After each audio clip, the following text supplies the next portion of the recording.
ضلع ملک کے قبائلیوں کی طویل جدوجہد رنگ لائی کیونکہ ریاستی ہائی کورٹ نے فیصلہ سناتے ہوئے کہا کہ ضلع کے منگا پیٹ منڈل کے 23 موضوعات آئین کے 5ویں شیڈیول کے تحت آتے ہیں۔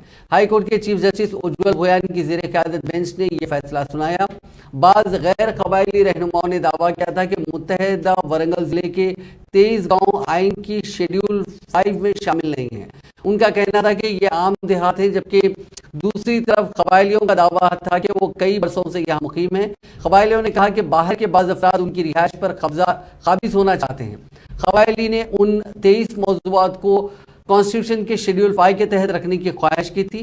چیف جسٹس کی زیر قیادت بینچ نے اس درخواست کی سماعت کی۔ ایڈوکیٹ سی پربھاکر نے قبائلیوں کی طرف سے دلائل پیش کیے۔ ان دلائل کے بعد ہائی کورٹ نے فیصلہ دیا کہ مذکورہ 23 گاؤں آئین کے شیڈیول 23 کے تحت آتے ہیں، شیڈیول 5 کے تحت آتے ہیں۔ بینچ نے واضح کیا کہ واحد جج کی جانب سے اس خصوص میں دیے گئے پچھلے فیصلے میں مداخلت ممکن نہیں ہے۔ قبائلیوں نے اس فیصلے کا استقبال کیا۔